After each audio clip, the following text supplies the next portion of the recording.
Right now, you also find, if we go to alanstock.com, the right-hand side of the page, it says Ventura Web Design. Click onto that, and you'll be able to get in touch with Kevin Richards, and we do it every Friday about this time. Hey, Kevin, how you doing? Hey, good morning, Alan. Good morning.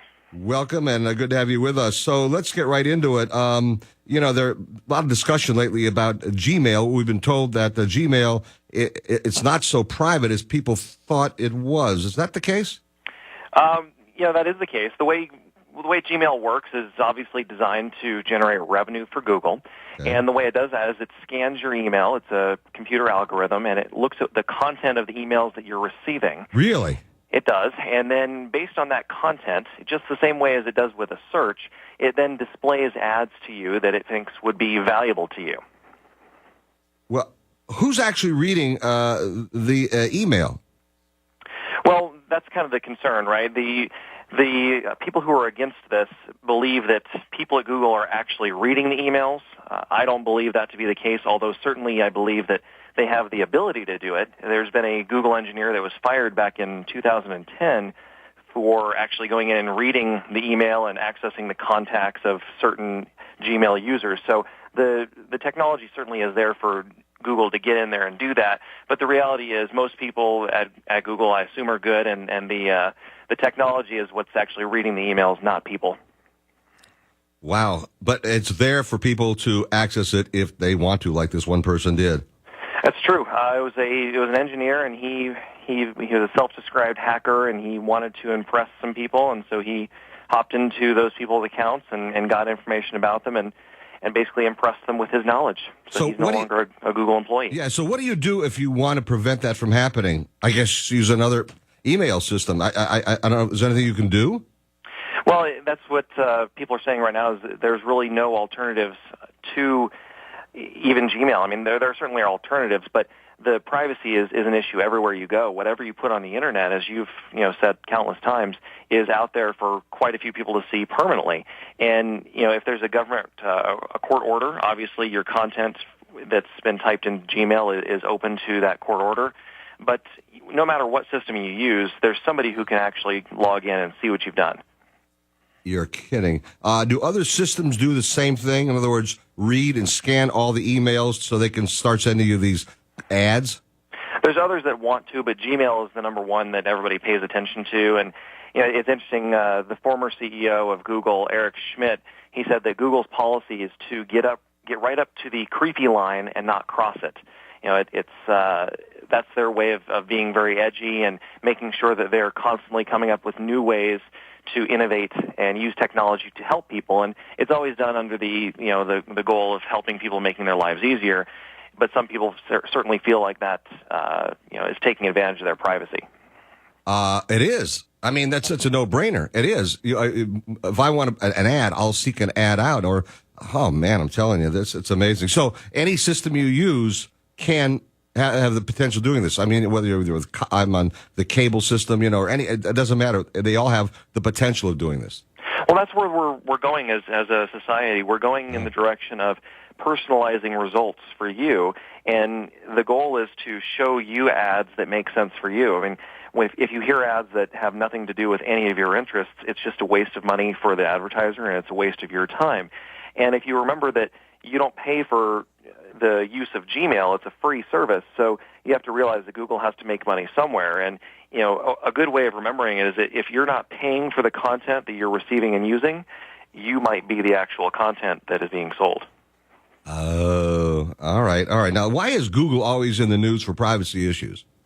It's because they're always doing the newest things. I mean, they've certainly got I would say the best tech minds that are available, constantly innovating, making new tools, and everybody's looking at the big guy and saying, "Oh, you're crossing that line that Eric Schmidt brought up." So, it's just a simple matter of they're the leaders, and people are looking at them and trying to say that they're not being good stewards of the information that they hold dear.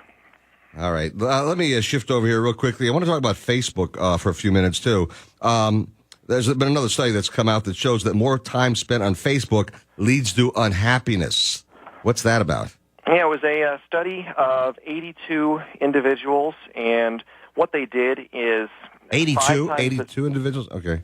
It was only 82, which I agree with you. I think it's kind of a small sample. But of the 82 people, they were text messaged 5 times per day in between 10 a.m. and midnight over 14 days. And the texts occurred at random times. And the text would basically lead the person on their smartphone to an online survey where they would be asked questions on a sliding scale. How do you feel right now? How worried are you right now? How lonely do you feel right now? And the answers would range between not at all or to a lot or, very positive or very negative. And what the study found is that the more time that you spend on Facebook, the worse you feel. The more time you spend on Facebook, the worse you feel.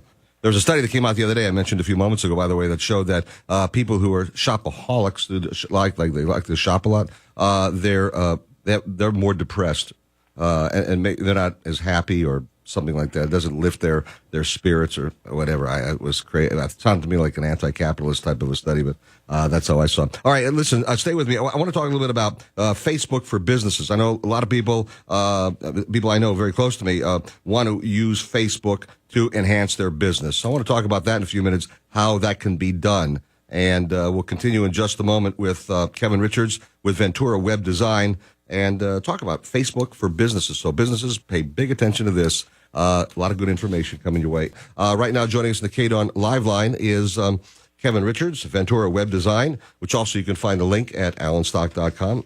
Make it very convenient for you.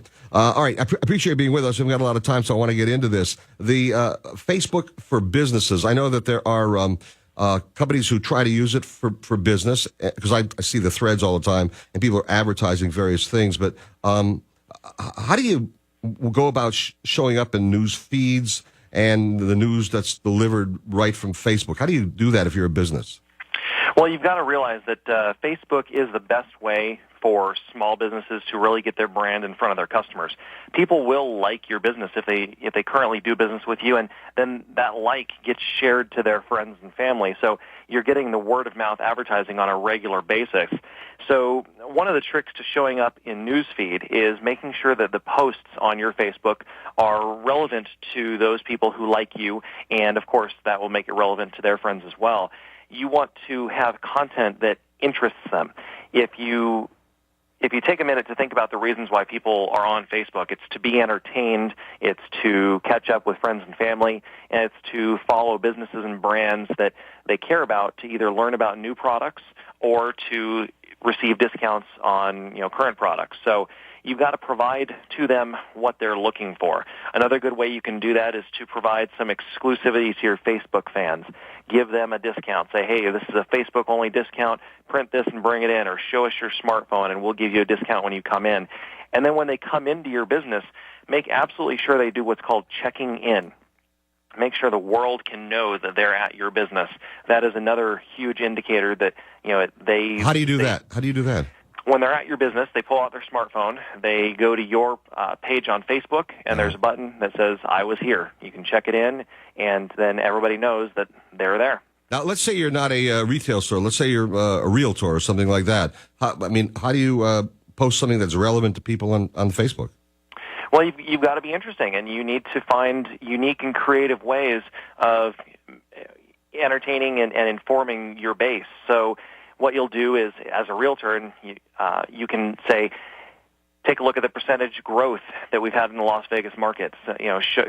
Focus on the fact that the market seems to be turning around for homeowners, and at the same time, focus on how new home buyers this is still a good time for them to get in.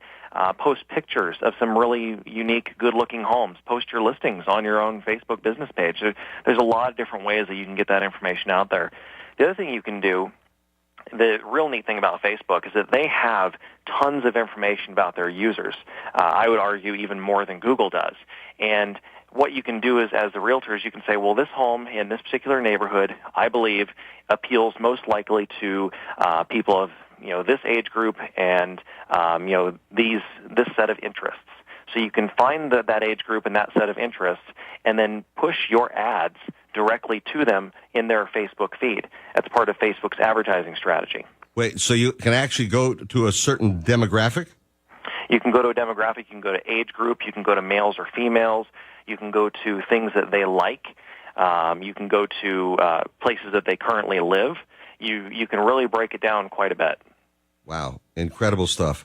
All right, well, that's great news, and I hope that helps businesses out because this is it is a great opportunity for people, and I know that businesses are trying to come back from the recession, and obviously Facebook, a great resource to be able to get the information out. If you want to find out more about Kevin Richards, easy. All you have to do is go to allenstock.com. On the right-hand side of the page, it says Ventura Web Design right under the NSPCA logo, and click onto that, and you can it'll send you right on over to Ventura Web Design, and from there you can contact Kevin Richards and find out more about getting your design for your web page for your business. That's a great idea.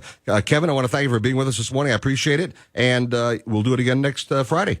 Thank you very much, Alan. Talk to you then. Take good care. Kevin Richards joining us on News Talk 720 KDWN.